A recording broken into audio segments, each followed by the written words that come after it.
a single tongue of flame, shooting out the side of the O'Leary's barn. Sullivan didn't hesitate a second.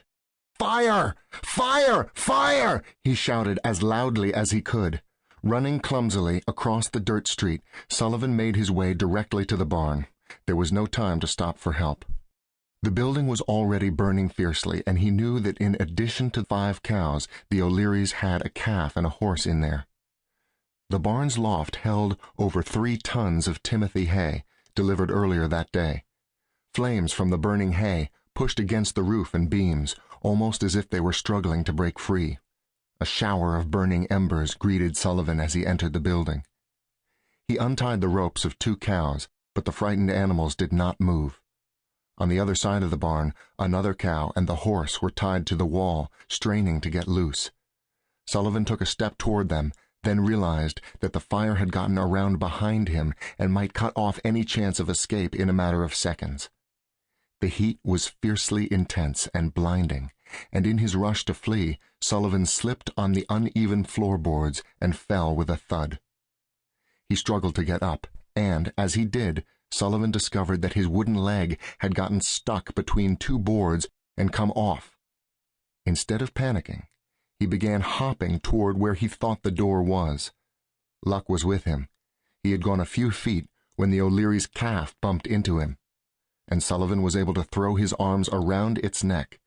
Together, man and calf managed to find the door and safety, both frightened, both badly singed. A shed attached to the barn was already engulfed by flames. It contained 2 tons of coal for the winter and a large supply of kindling wood. Fire ran along the dry grass and leaves and took hold of a neighbor's fence. The heat from the burning barn, shed, and fence was so hot that the O'Leary's house, 40 feet away, began to smolder. Neighbors rushed from their homes, many carrying buckets or pots of water. The sound of music and merrymaking stopped abruptly, replaced by the shout of, "Fire! Fire! Fire!" It would be a warning cry heard thousands of times during the next 31 hours. Chicago in 1871 was a city ready to burn. The city boasted having 59,500 buildings, many of them, such as the courthouse and the Tribune building, large and ornately decorated. The trouble was that about 2/3 of all these structures were made entirely of wood.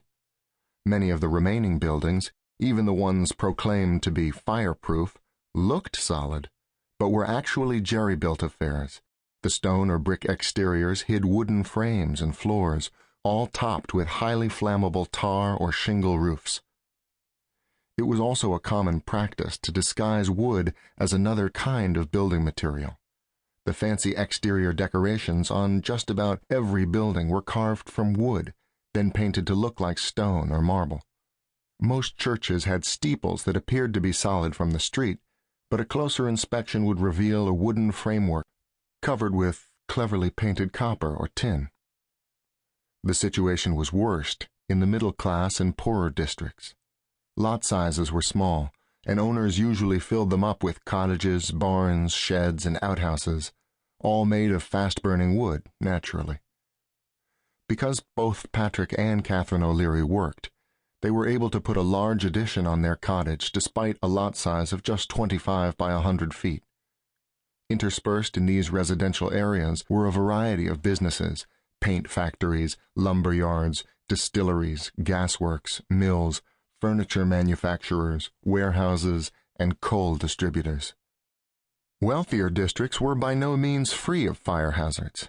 Stately stone and brick homes had wood interiors and stood side by side with smaller wood frame houses. Wooden stables and other storage buildings were common, and trees lined the streets and filled the yards.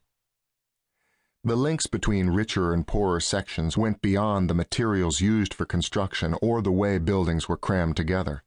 Chicago had been built largely on soggy marshland that flooded every time it rained.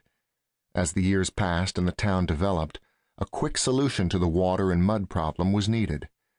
The answer was to make the roads and sidewalks out of wood and elevate them above the waterline, in some places by several feet.